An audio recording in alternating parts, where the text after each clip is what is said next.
नमस्कार, बाखबर में आपका स्वागत है। मैं हूं राघवेंद्र सिंह। आज हम बात करेंगे संसद में हंगामे को लेकर। दरअसल संसद में हंगामा कोई नई बात नहीं है। पिछले अगर हम 10 साल की बात करें तो हंगामे और संसद का चोली दामन का साथ है। अगर संसद सत्र शुरू होगा तो फिर हंगामा उसमें होगा ही, लेकिन इस बार का हंगामा कुछ अलग तरह का है। दरअसल पेट में हमारे दर्द है और दवा आपको करनी है। कांटा हमको चुभा है और निकालना आपको है। विपक्षी दल ये कहते हैं कि चुनाव आयोग गड़बड़ी कर रहा है, वोटर लिस्ट में मतदाता चोरी हो रहे हैं और इलाज आयोग करे क्योंकि तकलीफ़ हमें है। अब यहाँ हमने ये बात क्यों की कि दर्द हमें है और इलाज आयोग करे। दरअसल चुनाव आयोग के कर्मचारियों के साथ साथ राजनीतिक दल के भी कार्यकर्ता इस मामले में रहते हैं। जब वोटर लिस्ट का पुनरीक्षण होता है, उनमें कौन से नाम सही कटे हैं, कौन से नाम सही जुड़े हैं, ये बीएलओ तो करता ही है, लेकिन इसके साथ साथ राजनीतिक दल के कार्यकर्ता भी उनके साथ तालमेल करके काम करते ताकि वो बता सके कि उनके वार्ड में, उनके मोहल्ले में कौन से नाम गलत हैं और कौन से सही। अब दिक्कत यहाँ ये है कि नाम गलत होते हैं, इसमें कोई शक नहीं। शिकायत बिल्कुल जायज़ है कि गलत नाम जुड़ गए हैं और सही नाम कट गए हैं, लेकिन इसको आयोग नहीं कर सकता। आयोग अगर करता तो ये शिकायतें क्यों आती। दरअसल राजनीतिक दल शिकायत तो करते हैं, उसके बाद बाराती या दूल्हा बन के घर बैठते हैं, या वो जैसे बाराती लोग गुस्सा हो जाते हैं लड़की वालों पे, ऐसे वो चुनाव आयोग पे गुस्सा हो रहे। इस समय चुनाव आयोग जो है वो लड़की का पिताजी है और बाकी सब बाराती है। आज इसी पर करेंगे विस्तार से बात की। संसद में इस बात को लेकर हंगामा हो रहा है कि SIR जो है बिहार में लागू किया जा रहा है, जहाँ उस पर कामकाज हो रहा है, उसको लेकर बहुत गड़बड़ियाँ हैं। 8 अगस्त इस बात के लिए तारीख तय हुई थी कि राजनीतिक दल ये सूचना आयोग को दें कि कहाँ गड़बड़ी कहाँ नहीं है, शिकायत करें। लेकिन 8 अगस्त बीत गया। आज 12 अगस्त को सुप्रीम कोर्ट में सुनवाई थी और शिकायत के नाम पर शून्य रहा। जो दल हंगामा कर रहे थे संसद में, सड़क पर, वो शिकायत नहीं कर पाए 8 अगस्त तक। सिर्फ उनका मतलब है कि हमने प्रेस कॉन्फ्रेंस कर ली, अब हमारी शिकायत दूर हो जानी चाहिए। आयोग के पास कोई जादू का डंडा नहीं है, क्योंकि जो कर्मचारी काम करते हैं वो भी उसके पास सरकारी होते हैं, जो चुनाव के काम के लिए वो सरकार से हायर करता है या उनको लेता है। इसी पर चर्चा करेंगे। स्टूडियो में मौजूद हमारे साथ हमारे खास मेहमान सामाजिक कार्यकर्ता कमल राठी जी। हमारे साथ जूम पर जुड़े हैं मध्य प्रदेश के वरिष्ठ पत्रकार श्री डॉक्टर राहुल रंजन जी, और फ़ोन लाइन पर जुड़ेंगे हमारे साथ मध्य प्रदेश के वरिष्ठ पत्रकार चेतन भट्ट जी। आप सभी का बहुत बहुत स्वागत है। राठी जी, चर्चा की शुरुआत आपके साथ करना चाहता हूँ, फिर मैं भट्ट जी की तरफ आऊँगा। ये जो सारा मामला है, इसमें कोई शक नहीं कि शिकायतें गंभीर हैं, और जब से भारत में चुनाव हुए हैं तब से ये शिकायतें हैं। हम शादी ब्याह के जब कार्ड बांटते हैं तो उसमें भी कई बार गलतियाँ होती हैं। वहाँ से लेकर चुनाव आयोग तक, उधर से लेकर मतदाता सूची जारी होने तक गड़बड़ियों का अटूट भंडार है। अब उसको ठीक कैसे किया जाए? क्या केवल प्रेस कॉन्फ्रेंस और शिकायत करने से ठीक हो सकता है? राजनीतिक दल इसमें सहयोग नहीं करेंगे? शिकायत करके क्या सिर्फ हंगामा करेंगे?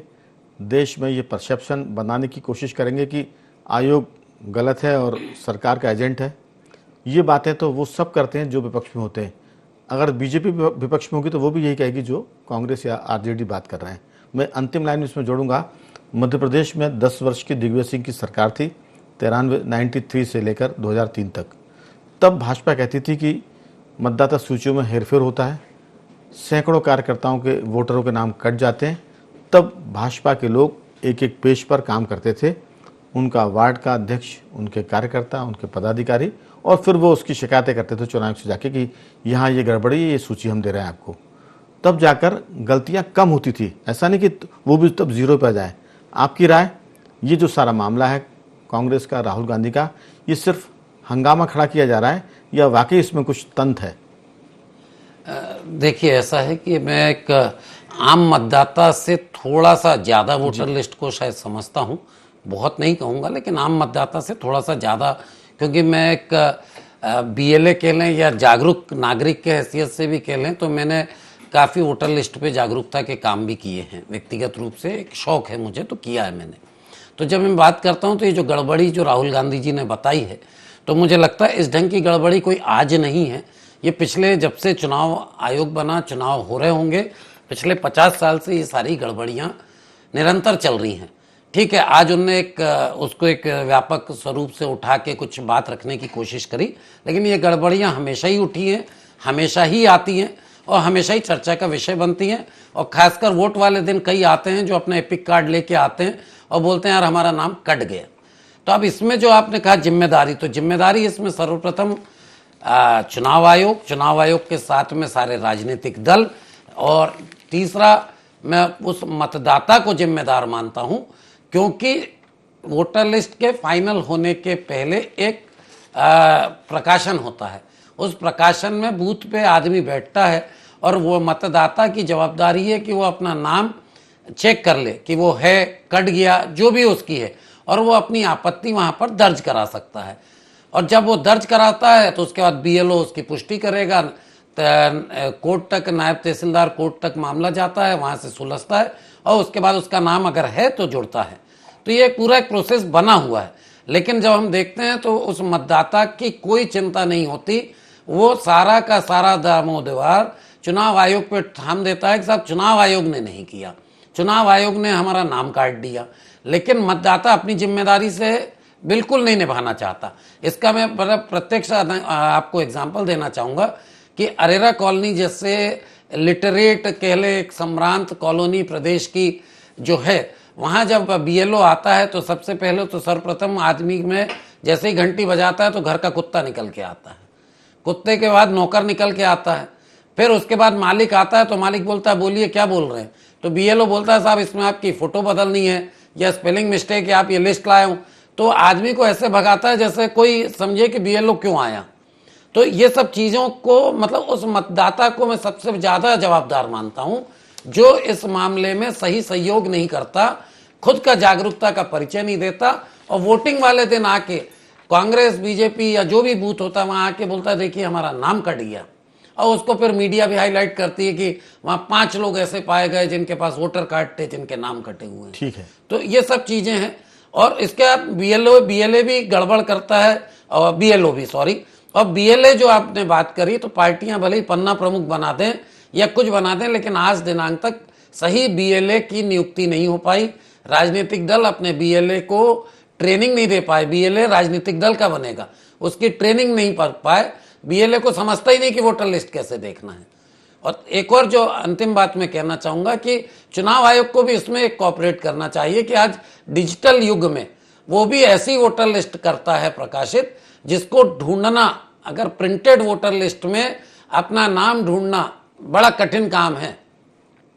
वो चुनाव आयोग के जो चुनाव आयुक्त हैं, हम उन्हें भी आके अगर उनसे बोलें कि साहब ये आपके बूथ की वोटर लिस्ट दे रहे हैं, आप इसमें अपना नाम ढूंढ दीजिए, तो वो खुद भी 15 मिनट में नहीं ढूंढ पाएंगे। तो ये चीज को डिजिटलाइजेशन के जमाने में डिजिटलाइज होना चाहिए और डिजिटलाइज होकर ये चीजें आसान हो जाएं, हर आदमी देख सके, पारदर्शिता के साथ ही बाहर हो, और इसमें कोई छुपाने का कोई काम नहीं है। राहुल जी, इसे कहते हैं लोकल फॉर वोकल। राष्ट्रीय मुद्दे को किस चतुराई से कमल राठी जी ने बिल्कुल ग्राउंड जीरो पर, मोहल्ले के स्तर पर लेकर आए कि प्रॉब्लम यहाँ से शुरू होती है। मैं इसको आगे बढ़ा के सिर्फ इतना बोलूँगा कि लोकतंत्र में हमने बहुत आसानी से वोटिंग राइट ले लिया। अब वोटिंग राइट हमको चूंकि आसानी से मिल गया तो उसकी कद्र नहीं है।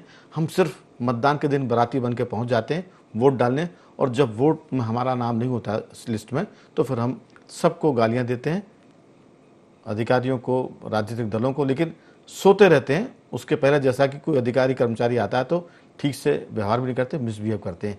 ये अब जो छोटी स्थिति बताई कि घर में आपके मतदाता नाम सुधरवाने के लिए जब कोई कर्मचारी अधिकारी आता है, हम जो बिहेव करते हैं ठीक वैसे ही बिहेव राष्ट्रीय स्तर पर प्रतिपक्ष या विपक्ष कर रहा है इस समय। कि हमने तो कर्नाटक के एक विधानसभा क्षेत्र का सर्वे किया, 6 महीने उसमें मेहनत करी, 8-8, 10-10 फीट ऊंचे बंडल थे हमारे पास दस्तावेजों को, उसको हमने चेक करके कहा कि वोट चोरी हो रहे हैं। कर्नाटक की एक विधानसभा का सैंपल सर्वे और पूरे देश के चुनाव आयोग को उन्होंने वोटर चोर करार दे दिया। अब इसके बाद चुनाव की जिम्मेदारी है कि एक आरोप पर वो सब चीज़ें खंगालना चाहिए, आरोप ना लगे तब भी खंगालनी चाहिए, लेकिन गैर जिम्मेदारी की हम बात कर रहे हैं। प्रतिपक्ष का जो रवैया है इस मामले में वो भी गैर जिम्मेदार है। उस आयोग जो है वो गलती तो करते ही है, इसीलिए तो वो कहते हैं कि हमने जो सूची बनाई है हमने उसका प्रकाशन किया है, अब दावे आपत्ति आपसे मांग रहे हैं, सितंबर 30 अगस्त तक आप आपत्ति कर दीजिए। वो आपत्ति भी नहीं करेंगे, केवल हल्ला मचाएंगे। उन्होंने कहा शपथ पत्र दे दीजिए, तो शपथ पत्र भी नहीं देंगे। तो क्या हंगामा खड़ा करना मकसद है? भोपाल के अरेरा कॉलोनी से लेकर दिल्ली लोकसभा तक आरजेडी, कांग्रेस और प्रतिपक्ष के 300 सांसद, लेकिन हमारे कार्यकर्ता काम नहीं करेंगे, ये सिर्फ आयोग काम करेगा।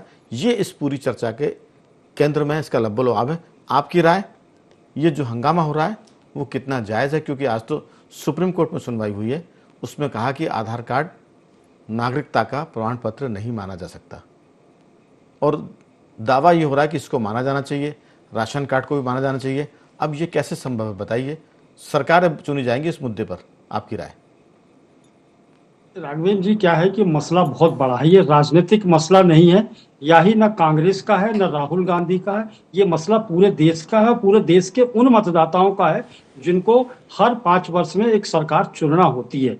अब सबसे बड़ी दायित्व की बात होती है कि जब सरकारें या राजनीतिक दल इन सारी चीजों की जिम्मेदारियां दूसरों पर थोपने लगेंगे तो दिक्कत है। सबसे बड़ी बात यह है कि सरकारों की जो जिम्मेदारियां हैं सरकार मतदाताओं पर थोप रही है। चुनाव आयोग की जो जिम्मेदारियां हैं वो मतदाताओं के ऊपर थोप रही हैं। फिर राठी जी का कहना बिल्कुल सच है कि मतदाता जागरूक नहीं होता, लेकिन 2003 या फिर 50 वर्ष पहले से अब तक का देखिए कि धीरे धीरे मतदाता बहुत जागरूक हो गया है। और मैं अपना ही उदाहरण बता दूं कि वर्षों से मेरे मतदाता, मेरी फोटो लगी हुई है, लेकिन जब पर्ची आती है तो उसमें महिला की पर्ची आती है। कई बार सुधार के लिए बोल चुका, लेकिन सुधरता नहीं है। हर बार मुझे आइडेंटिटी कार्ड लेके जाना पड़ता है, तब वोट डाल पाता हूं। तो मेरी हकीकत खुद ये है। तो आप ये समझिए कि ऐसे हिंदुस्तान में अकेले अपने ही नहीं, पढ़े लिखे नहीं, अब आप पूरा का पूरा अंदाजा लगा के देखिए कि हिंदुस्तान का हर व्यक्ति इतना जागरूक नहीं हो सकता कि एक वोटर के लिए 5 साल में एक बार वोट देना, एक बार विधानसभा का, एक 3-4 बार वोट देने के लिए जाता है। तो इतना कैसे जागरूक हो पाएगा और इतना वक्त कहाँ है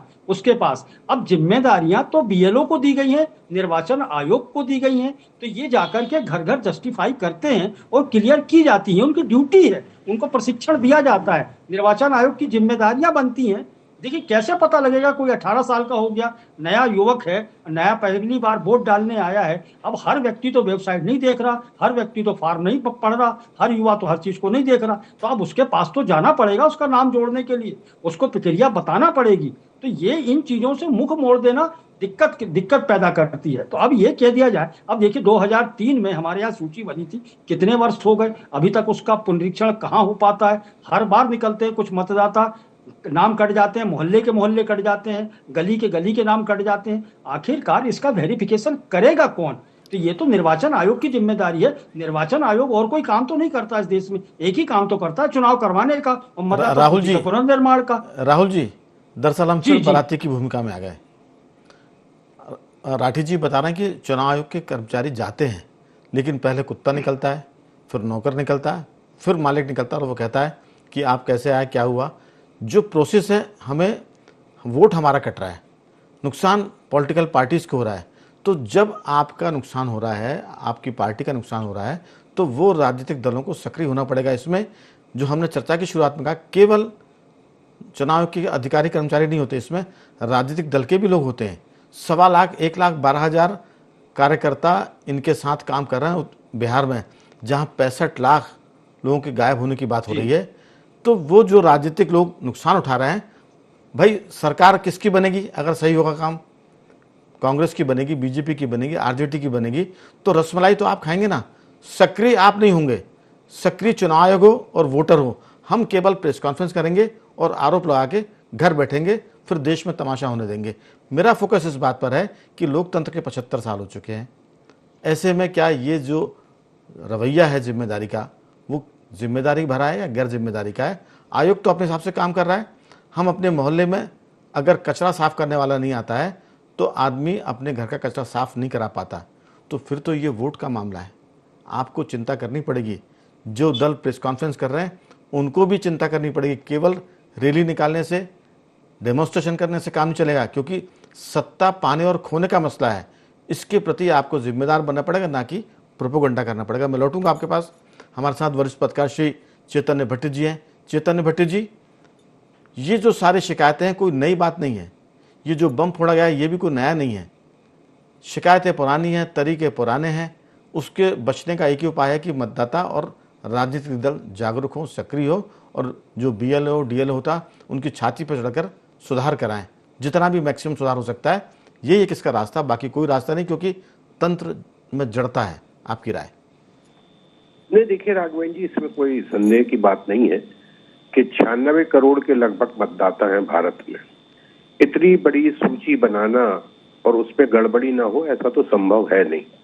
निश्चित तौर पे हर मतदाता सूची में कहीं ना कहीं गड़बड़ी होती है और उस सुधार के लिए भी व्यक्ति कोशिश करता है, लेकिन कई बार वो चीज सुधर भी नहीं पाती। जिसका सबसे बड़ा उदाहरण अभी बिहार के उप मुख्यमंत्री हैं, जिनके दो परिचय पत्र निकले, कार्ड निकले, और उनसे जब सवाल जवाब किया है तो उन्होंने बताया कि साहब हम तो 2024 में इसको सुधरवाने का एप्लीकेशन दे चुके थे कि हमारा एक जगह से नाम काट दिया जाए, लेकिन वो नहीं कटा। तो आप सोच लीजिए कि जब एक उप मुख्यमंत्री स्तर के व्यक्ति की कंप्लेंट पे कोई कार्यवाही निर्वाचन आयोग की तरफ से नहीं हो पा रही, तो आम आदमी कहां से उस बात को पकड़ पाएगा कि हमारा आवेदन ले लीजिए और हमारी जो समस्या है उसको हल कीजिए। जहां तक राहुल गांधी का सवाल है, उन्होंने एक सवाल उठाया। देखिए, विपक्ष का तो ये काम है कि सत्ता पक्ष को घेरे, और जो सत्ता पक्ष, उनका जो आरोप है कि निर्वाचन आयोग जो है वो सत्ता पक्ष के पक्ष में काम कर रहा है। उन्होंने अपने हिसाब से एक बहुत बड़ी प्रेस कॉन्फ्रेंस करके बताया कि 65 लाख लोगों के नाम काट दिए गए हैं। निर्वाचन, उन्होंने ये भी कहा कि आप हमें डिजिटल वो दे दीजिए लिखित कागज की बजाय, तो वो भी नहीं हो पा रहा। हाँ। इससे क्या हो रहा है कि जो जनता के मन में, जो मतदाता है, आम मतदाता, उसके मन में बहुत भ्रम पैदा हो रहा है कि क्या वास्तव में इस तरह की गड़बड़ी होती है, क्या जो सत्ता में रहती है पार्टी वो चुनाव आयोग का सहारा लेती है।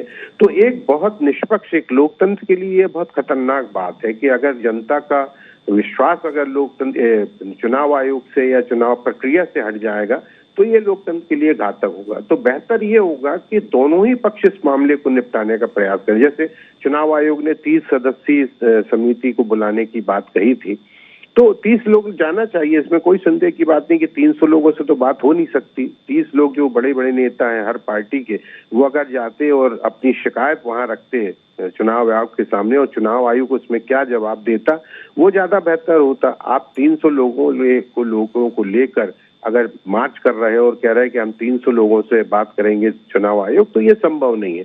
तो ये तो खैर एक राजनीतिक ड्रामा होता है, इसमें चाहे कोई कांग्रेस करे, चाहे भाजपा करे, चाहे कोई भी दल करे, ये जो भी विरोध में होते हैं वो इस तरह का प्रोपेगेंडा करते हैं ताकि जनता के बीच में उनकी छवि बने के देखे सब कितना अच्छा मुद्दा हमने उठाया है।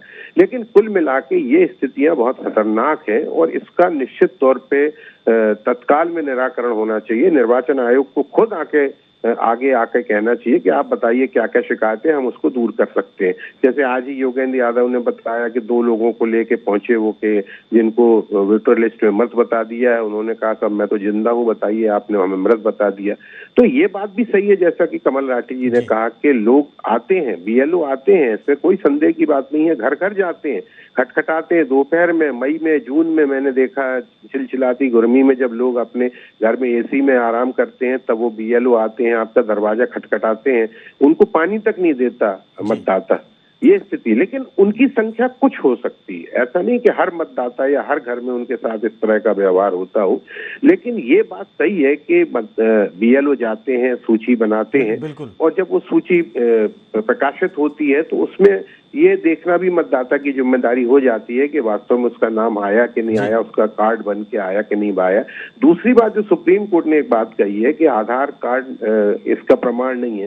भाई कितने कार्ड बनवाएगी सरकार? आप देखिए कि वोटर कार्ड अलग है हमारे पास, आधार कार्ड अलग है, स्टेट गवर्नमेंट की समग्र आईडी अलग है, कितनी पहचान बताना पड़ेगी भारत के व्यक्ति को। अब कह रहे हैं कि और भी आपको नई चीजें लाना पड़ेगी। तो इन स्थितियों में एक कोई कार्ड होना चाहिए जो इस बात की संकेत दे कि ये व्यक्ति भारत का रहने वाला है और इसको वोट देने का अधिकार है। हमारे पास कार का रजिस्ट्रेशन की कार्ड अलग है, ड्राइविंग लाइसेंस अलग है, पैन कार्ड अलग।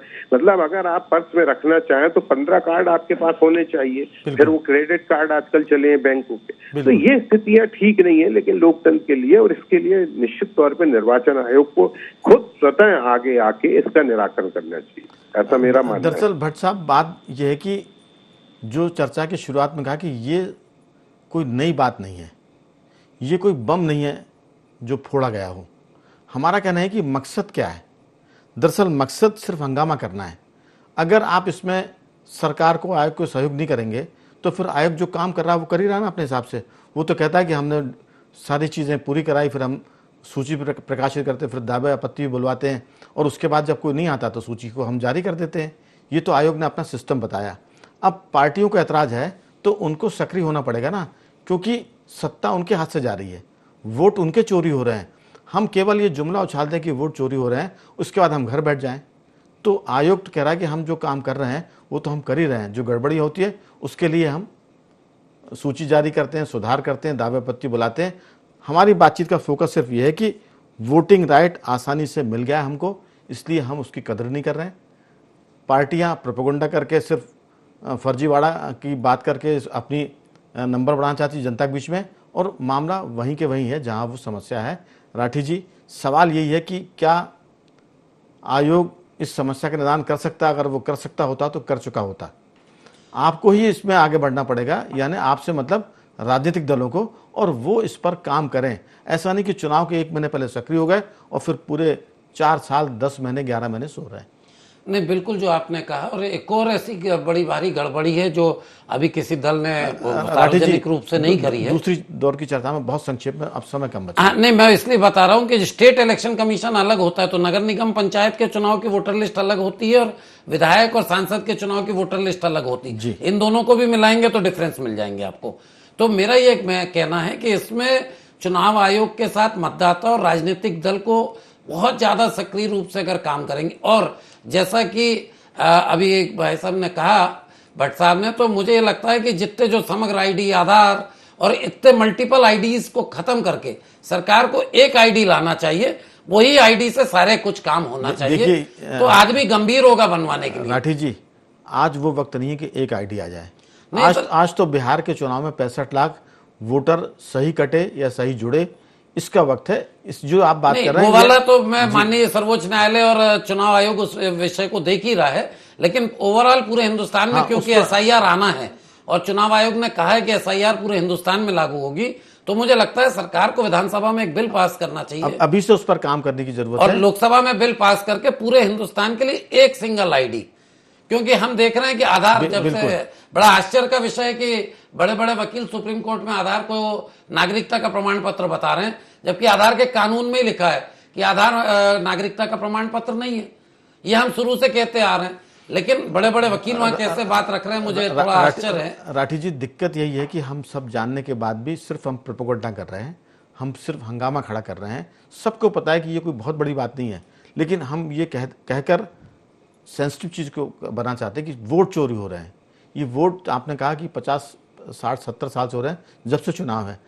अभी हम सिर्फ मकसद है हंगामा खड़ा करना, इसके बाद समस्या का निदान हो ना हो ये अलग है। अभी तो सुर्खियां बटोरें और इसके बाद अखबारों में छपे और टीवी पर उस मुद्दे पर चर्चा हो। बहुत छोटी सी राय राहुल जी आपकी। देखिए भाई साहब, सिर्फ इतना है राघवेंद्र जी कि यदि कोई बात उठी है इस देश में या विपक्ष ने उठाई, उसका काम है, यदि उठी है तो उसका समाधान होना चाहिए। काम बिल्कुल, मैंने तो उसका समाधान या निर्वाचन आयोग करे या सुप्रीम कोर्ट करे।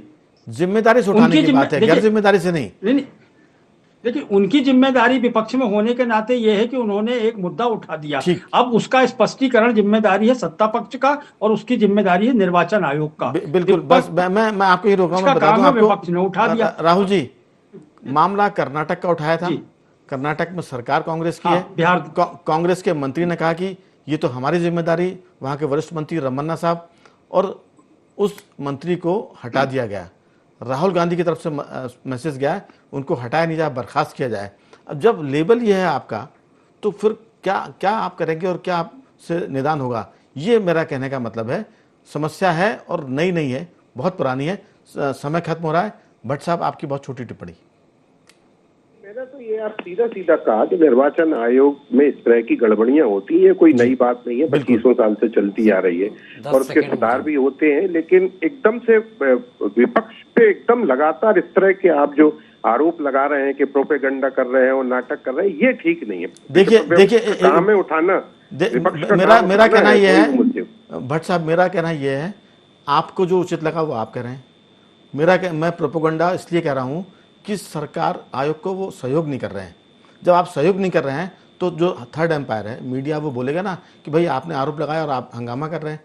अगर आप उसमें गंभीर हैं, आरोप लगा के मदद करिए। अगर आप मदद नहीं करेंगे तो फिर आपके खाते में प्रोपेगेंडा भी आएगा और ये भी आएगा कि आप किसी संवैधानिक संस्था का विश्वास घटाकर देश में अविश्वास पैदा करना चाहते मतदाताओं के बीच में। मैं इस बात को बहुत जिम्मेदारी के साथ कह रहा हूँ। हमारा मकसद ये नहीं है कि विपक्ष कह रहा है, हमारा कह रहा है कि विपक्ष अगर गैर जिम्मेदारी कर रहा है तो उसकी बात कौन करेगा? सरकारें तो एक दूसरे पर आरोप लगाएंगी। हम तीसरे एम्पायर के तौर पे बोल रहे हैं कि इस पूरे मामले में 300 आदमी क्यों मिलना चाहते थे? 30 बुलाए तो 30 जाना चाहिए। उसके बाद आपके 1.25 लाख आपके कार्यकर्ता हैं बिहार में, वो क्या सो रहे हैं? वो क्यों काम नहीं कर रहे हैं? जब हम अपने घर के सामने कचरा नहीं उठवा सकते नगर निगम से, तो चुनाव आयोग से अगर आप काम कराना चाहते हैं तो आपको एक्टिव होना पड़ेगा। आप एक्टिव नहीं हैं तो फिर आपकी नीयत में खोटे। ये मेरा बहुत 10 सेकंड आप बस 10 सेकंड में मेरे को यही कहना है। मुझे आपके माध्यम से राहुल गांधी जी को एक सलाह देना चाहूंगा, कांग्रेस के नेताओं को, कि स्टेट इलेक्शन कमीशन, जिस स्टेट में आपकी सरकार है वहां के स्टेट इलेक्शन कमीशन से आप वहां की वोटर लिस्ट बनवाइए, एकदम साफ सुथरी वोटर लिस्ट बनवाइए और उनको बताइए कि ऐसी वोटर लिस्ट भी बन सकती है। बिल्कुल। तो कुल मिलाकर कह सकते हैं कि मामला नया नहीं है, पुराना, लेकिन गंभीर है, क्योंकि इससे सरकारें बनती हैं और बदलती हैं। लेकिन इसके लिए सब तरफ से जिम्मेदारी की जरूरत है। प्रतिपक्ष को भी जिम्मेदार होना पड़ेगा, आयोग को भी और सरकार को भी। इसमें से कोई भी एक पक्ष अगर जिम्मेदार नहीं होगा तो फिर लोग उसकी नीयत पर सवाल करेंगे कि आखिर इनकी मंशा क्या है, मकसद क्या है। चर्चा को हम ये रोकते हैं। तीनों मेहमानों को मैं धन्यवाद करता हूँ। भट्ट साहब, आपका बहुत साधुवाद। राहुल जी, आपका बहुत धन्यवाद। और राठी जी, आपका बहुत बहुत साधुवाद कि आपने इस चर्चा में हिस्सा लिया। बखबर में आज सिर्फ इतना ही। बंदे रहिए हमारे साथ और देखते रहिए IND 24।